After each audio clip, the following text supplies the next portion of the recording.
Assalamualaikum warahmatullahi wabarakatuh.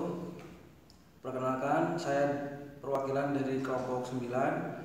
Saya di sini akan menjelaskan tentang pengevaluasian Pancasila sebagai dasar negara dan menganalisinya.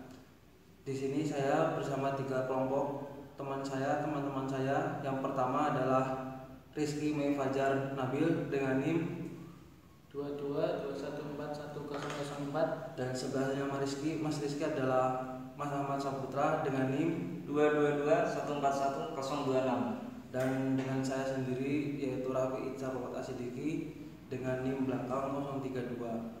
Di sini langsung saja ke pendahuluan bab 1, yaitu tentang latar belakang yang akan dibacakan oleh Mas Ahmad. Silakan Mas Ahmad. Ya, langsung saja bab 1 pendahuluan. Latar belakang. Di dalam hidup berbangsa dan bernegara, terkadang masyarakat merasa bingung di mana yang lebih penting antara bangsa dan negara, dan terkadang malah menyepelekan keduanya. Negara adalah organisasi kekuasaan dari persekutuan hidup manusia, sedangkan bangsa lebih menunjuk pada persekutuan hidup manusia. Suatu negara pasti mempunyai identitas nasional sendiri-sendiri yang berbeda antara negara yang satu dengan negara yang lain, karena identitas nasional suatu bangsa menunjukkan kepribadian suatu bangsa tersebut. Pancasila adalah jati diri bangsa Indonesia sebagai falsafah, ideologi, dan alat pemersatu bangsa Indonesia.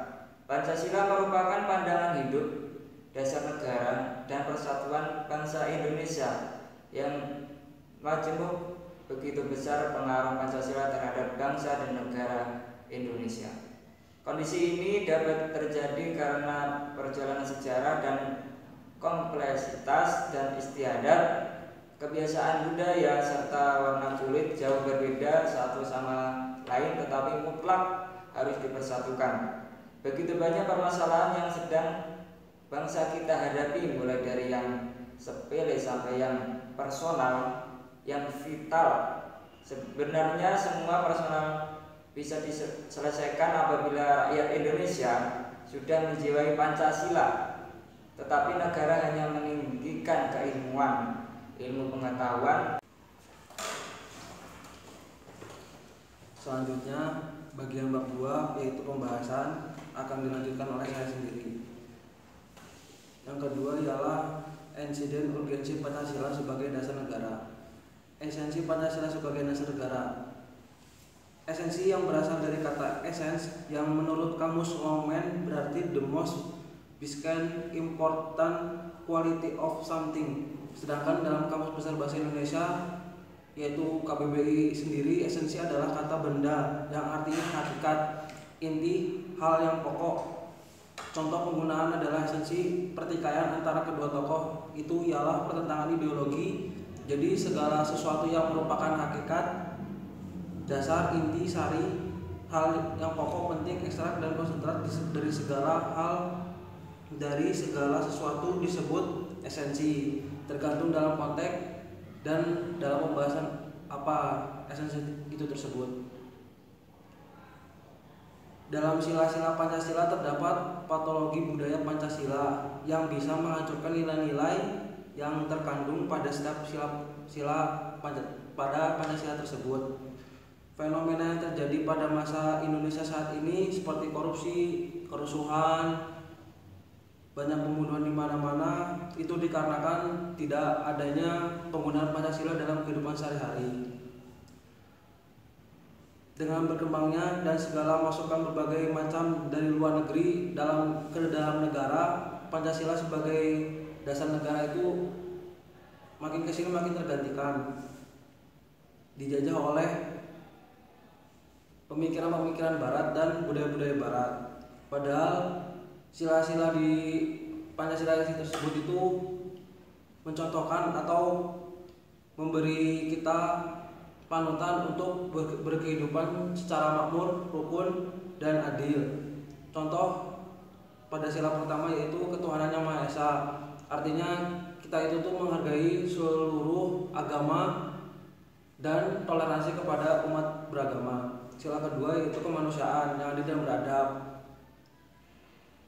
Jadi kita tuh harus saling menghargai atau beradab antara satu orang dan orang lain. Sila ketiga yaitu Persatuan Indonesia, yaitu yang mengutamakan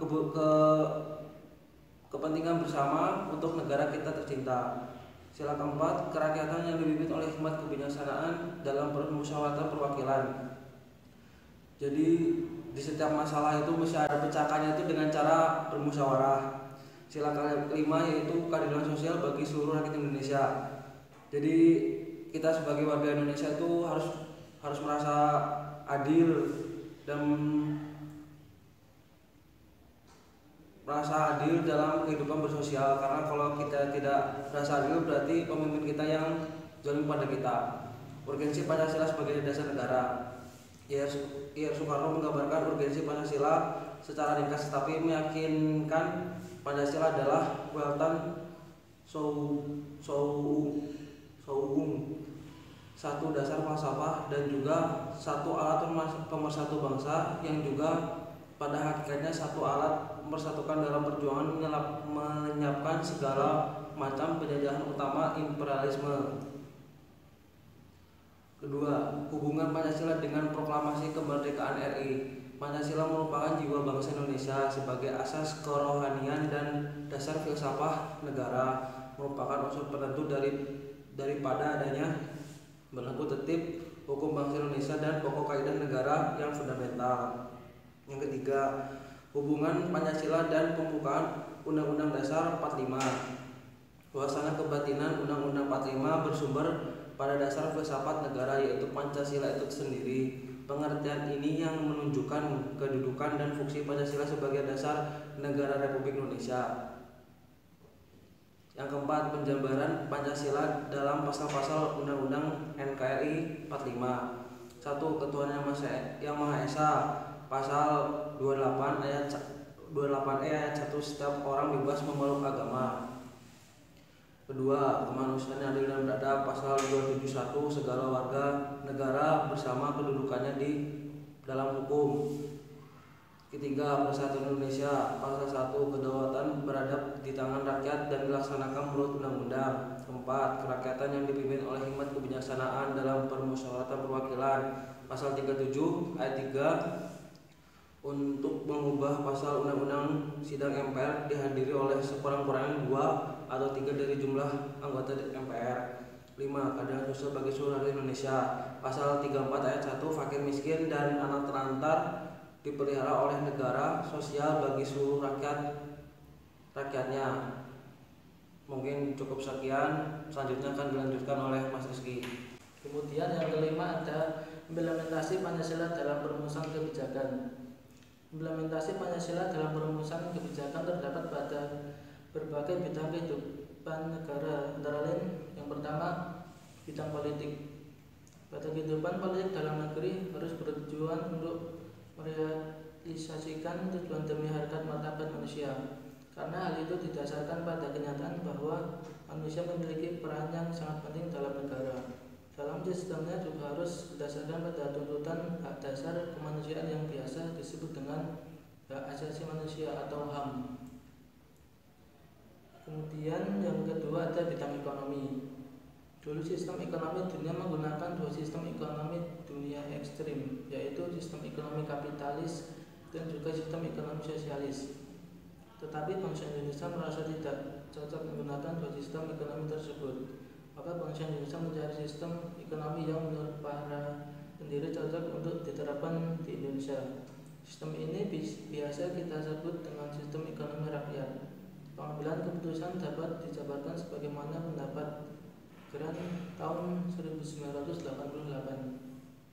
bahwa konsepsi pembangunan yang berdimensi kerakyatan lebih pada memberi mandat kepada rakyat yang mempunyai kekuasaan mutlak dalam menetapkan tujuan, mengelola sumber daya maupun dalam mengarahkan jalannya pembangunan nilai-nilai Pancasila. Nilai-nilai Pancasila sebagai dasar negara dalam bidang ekonomi mengidealisasikan terwujudnya keadilan sosial bagi seluruh rakyat Indonesia. Yang ketiga ada bidang sosial budaya. Mari kita mengingat perumpamaan tentang satu lidi. Beberapa lidi yang disatukan kemudian diikat bagian pangkalnya dapat digunakan untuk bersih-bersih daripada hanya sebatang saja. Filosofi di balik perumpamaan itu merupakan dasar berpijak masyarakat yang dibangun dengan nilai persatuan dan kesatuan. Bahkan kemerdekaan Indonesia pun terwujud karena adanya persatuan dan kesatuan bangsa. Sejatinya, masyarakat Indonesia memiliki karakter hidup bergotong royong sebagaimana disampaikan oleh Bung Karno dalam pidatonya 1 Juni 1945. Kemudian yang keempat ada bidang Hankam. Salah satu tujuan negara Indonesia adalah melindungi segenap bangsa Indonesia dan seluruh tumpah darah Indonesia. Dari tujuan tersebut dapat kita simpulkan bahwa negara Indonesia didirikan untuk melindungi rakyat Indonesia. Sedangkan negara Indonesia itu tidak hanya pemimpin dan pejabat negara saja, tetapi rakyat Indonesia secara keseluruhan. Karena hal itu, maka keamanan merupakan syarat tercapainya kesejahteraan warga negara. Kemudian yang ketiga, penutup.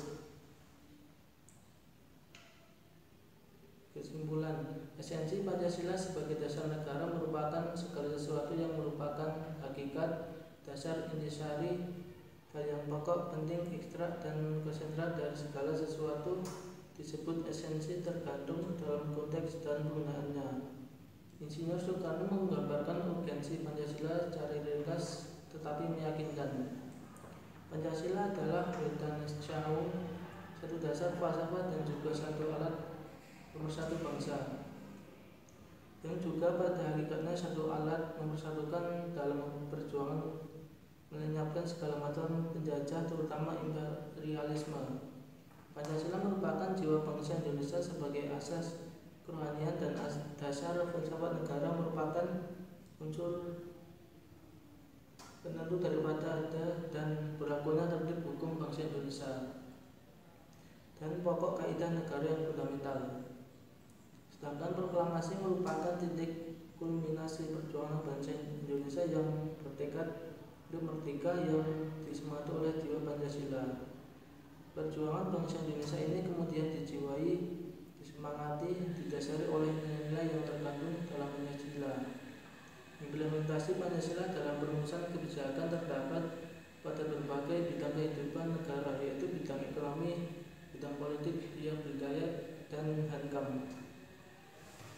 Ya, mungkin cukup sekian penjelasan tentang makna esensi Pancasila dalam kehidupan sehari-hari dari kelompok 9. Cukup sekian, kurang lebihnya mohon maaf. Assalamualaikum warahmatullahi wabarakatuh.